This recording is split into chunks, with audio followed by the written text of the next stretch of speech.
Look at this number. 1, followed by 12 zeros. Most people have never written it down. Most people have never even seen it written down. This number is now, on paper, the personal wealth of one person. It has never happened before, not to a king, not to an emperor, not to an oil baron, not to a banker, not to a railroad tycoon. To no one, ever. A million is 1,000,000. A billion is 1,000 million. A trillion is 1,000 billion. The jumps are not steps, they are cliffs.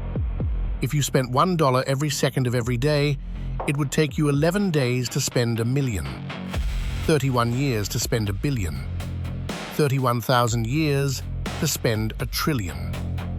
It is more than the entire annual economic output of Switzerland. Bigger than the Netherlands, bigger than Saudi Arabia.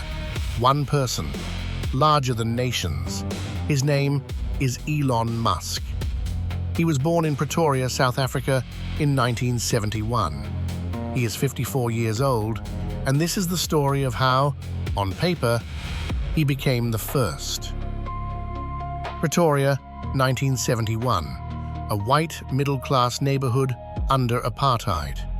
A boy is born. His father is Elon Musk, an engineer. His mother is May, a Canadian-born model. By Elon's own telling, though his father has always denied it, the family had a share of an emerald mine in Zambia. The truth of that mine is disputed. The point is simpler. Money in some form was always nearby.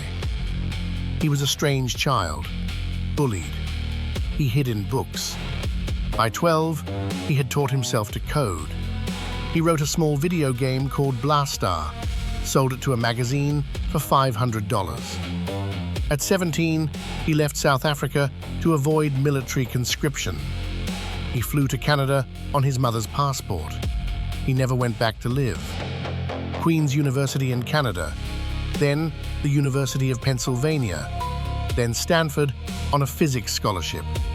He lasted 2 days. He dropped out to start a company. It was 1995. The internet was new. He and his brother Kimball founded Zip2, an online city guide for newspapers. They didn't rent an apartment, they slept in the office, they showered at the YMCA. 4 years later, Compaq bought Zip2 for $307 million. Elon's personal cut was $22 million. He was 27 years old. He took most of it and sank it into a new online bank. He called it X.com. It merged with a rival run by a man named Peter Thiel. The merged company became PayPal. The board fired him as CEO. He was on his honeymoon at the time, and then eBay bought PayPal. Elon walked away with $180 million. In 2002, that was generational wealth. He could have stopped. Anyone sensible would have stopped. He did not stop. Months after the PayPal sale, he founded a rocket company. He called it SpaceX. The stated goal, on the company's own website, was to make humanity multi-planetary. The first 3 rockets all blew up. At the same time, he started writing checks to a small electric car company that had been founded by 2 other men, Martin Eberhard and Mark Tarpening. He invested in 2004. He took the chair, and over the next 4 years, he pushed both of them out. By Christmas 2008, both companies were nearly dead. Tesla had weeks of cash left. SpaceX had used its last rocket.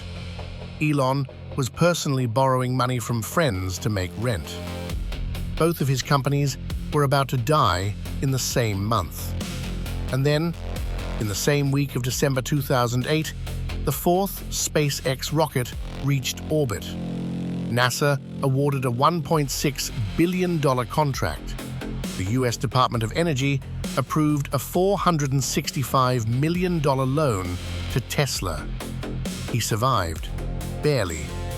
Remember this week, December 2008, without it, there is no Trillionaire. Without it, there is no story. Without it, this whole thing ends. Tesla shipped the Model S in 2012. It worked. It was fast. It was beautiful. It was electric.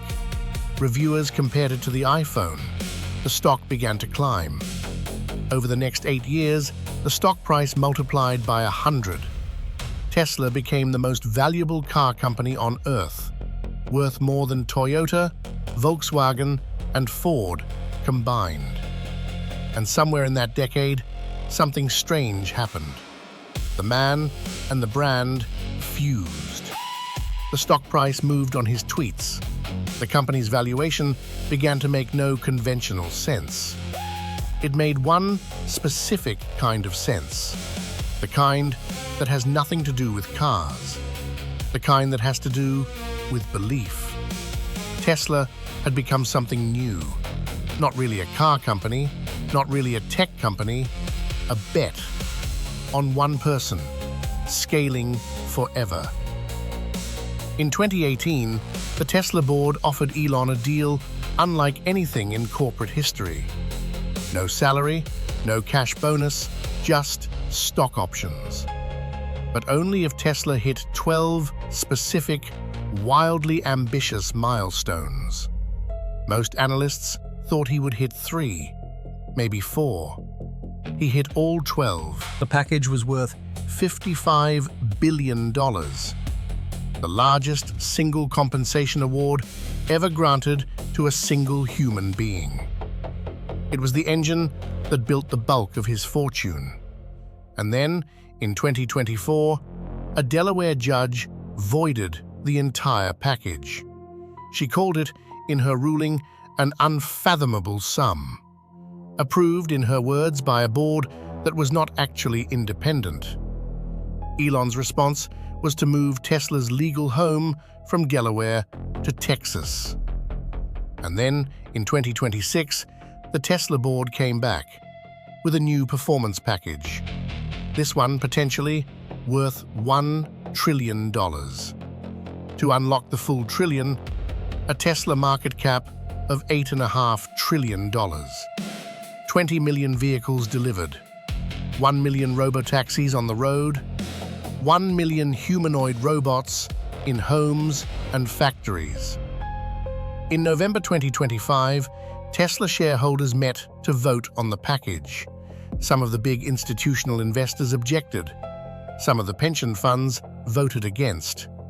But the retail shareholders, the people who owned Tesla because they believed in Elon personally, they voted yes, overwhelmingly. Through 2026, milestone after milestone has been hit, or is on the cusp of being hit. The stock has marched upward. Each tick of the chart unlocks another fragment of the trillion. And so, on a quiet Tuesday in 2026, Elon Musk's net worth, on paper, crossed $1 trillion. There was no fanfare, there was no champagne, just a small green tick on a financial ticker, and a number that, until that moment, had never existed before. It is easy to forget that Tesla is not even his most valuable company. SpaceX is. Privately valued at over $400 billion.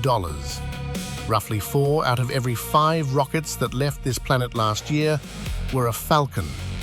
Almost half of all working satellites in orbit belong to Starlink. In 2022, he bought Twitter for $44 billion. He tried within weeks to back out. By any normal measure, it was a disastrous investment. Advertising revenue collapsed. The company was valued, by 2024, at less than half of what he paid. But the company was no longer the point. The megaphone was the point. He now owned one of the most influential information platforms on Earth. That, it turned out, was the asset. Neuralink, brain implants, First human patient in 2024. XAI. His artificial intelligence company, its chatbot, runs on top of his social network. The Boring Company drills tunnels. Optimus, Tesla's humanoid robot. The promised future, always 1/4 away. Rockets, cars, tunnels, brains, robots, satellites, the feed in your pocket. This is no longer a portfolio, it is an infrastructure, a private one, controlled by one person. $1 trillion could buy 40 million median-priced American homes. It could house every homeless person on Earth 4 times over. It could fund the United Nations World Food Programme at its current annual budget for over 100 years. Or, alternatively, it could sit, on paper, in the brokerage account of one person. And so, the question, what does a person do with that much money? He cannot spend it. He cannot, in any meaningful sense, even count it. The money has stopped being money. It has become something else.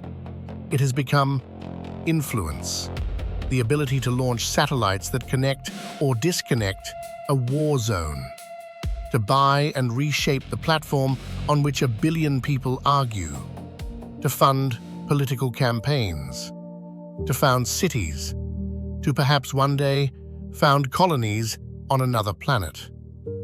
And the rest of us, we scroll past it, on a feed that he increasingly owns, reading a number that, in any human sense, none of us can actually understand. One man, one number, the largest concentration of personal wealth in human history. And the boy from Pretoria, the strange kid with the books, who taught himself to code at 12, who slept in his office, who was nearly broke at 37, who borrowed money for rent, is now, on paper, worth more than any human being who has ever lived. The question is no longer how he got here. The question is what a society does when one person controls this much.